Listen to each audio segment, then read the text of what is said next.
Well, hello everyone. Welcome to Just My Thoughts, Rebecca Rocco.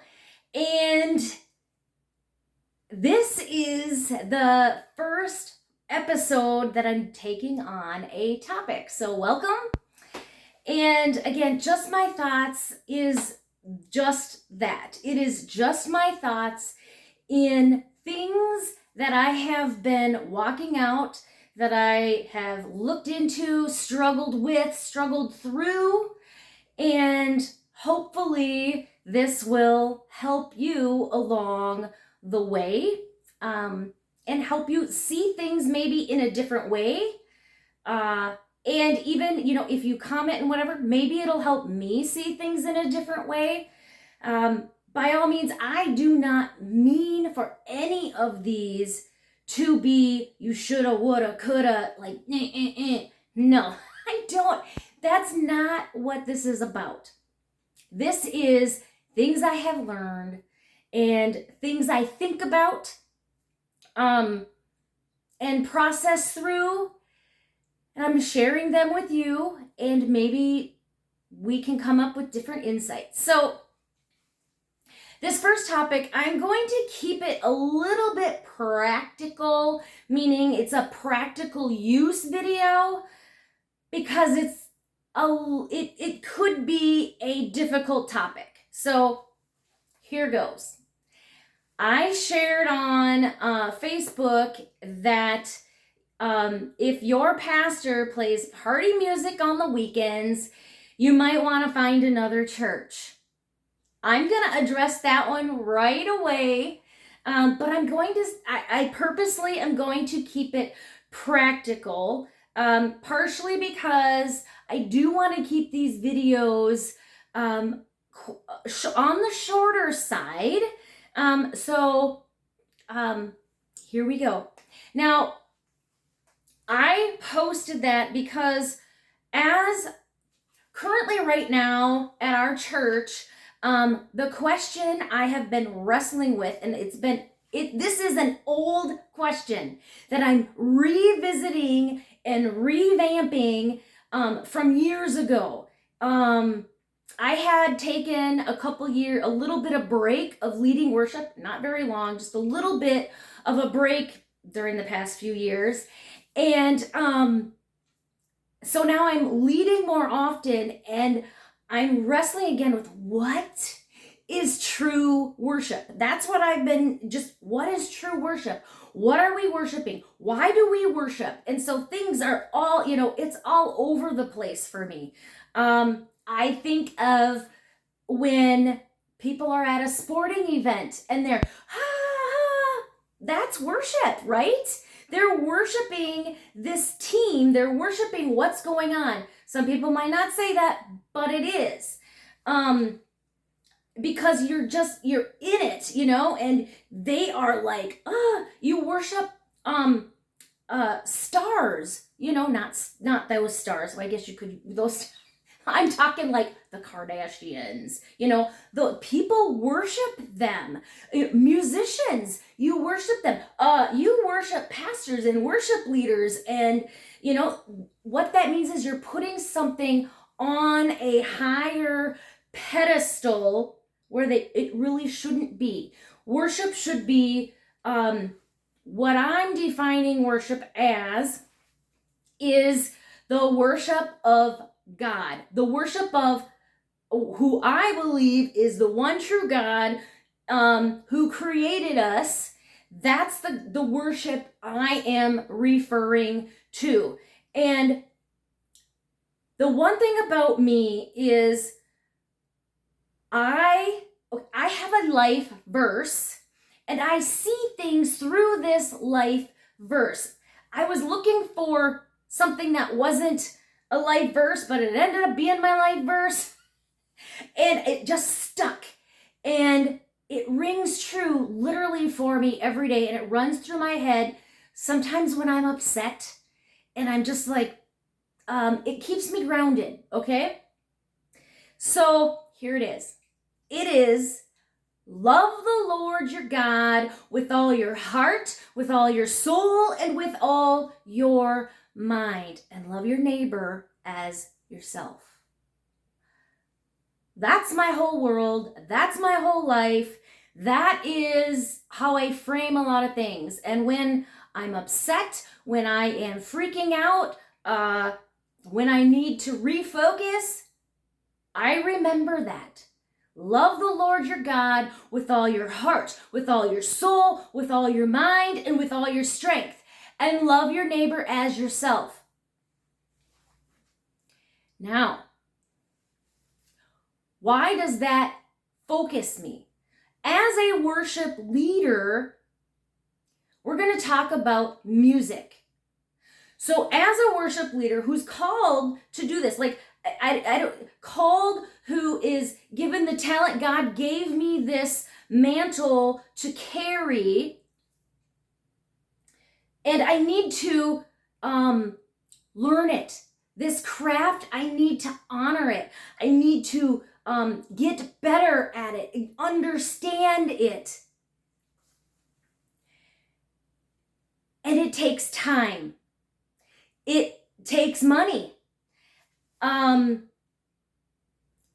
when you are learning new songs, you're diving in, it's your whole being.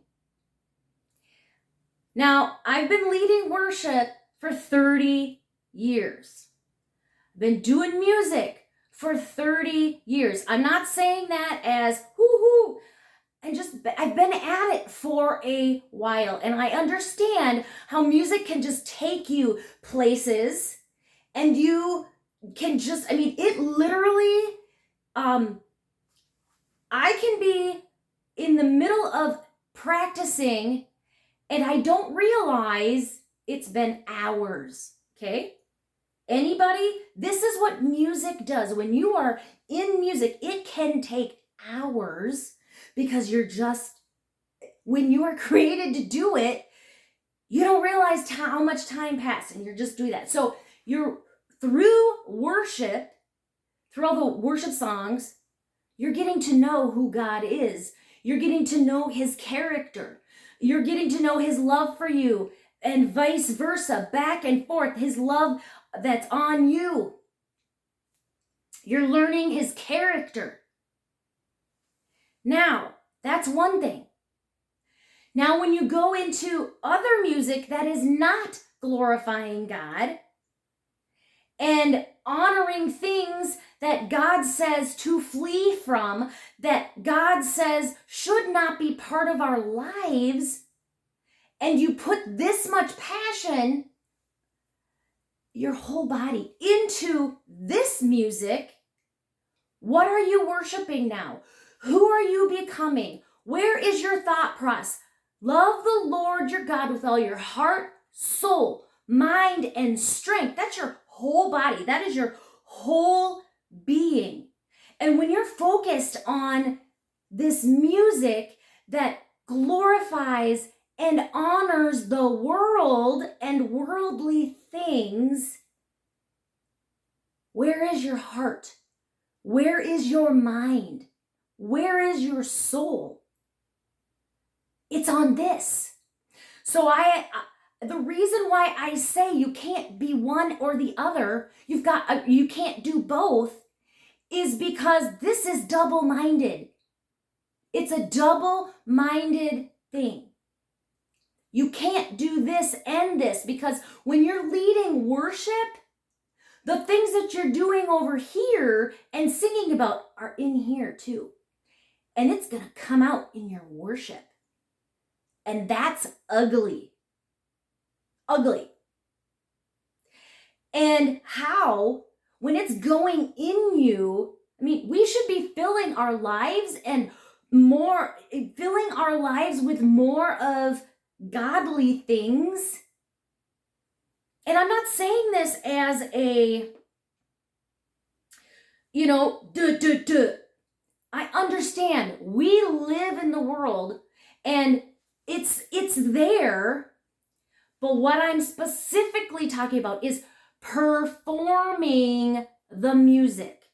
I'm not talking about turning the radio on, doing, you're going to laugh at how I say this, karaoke, or, just those things. But when you are in a band and you are the leader, or you're in the band and you are practicing and getting into these music, and getting it into your soul, that's what you're doing.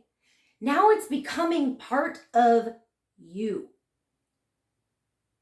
That's double-minded. That is being double-minded. The other stuff, when you perform, okay, worship is not performing. It should not be performing. It is what you, when you worship, like as a worship leader, what is coming out of you should be what came into you from God with your time with God. That's why I'm saying it's not a performance.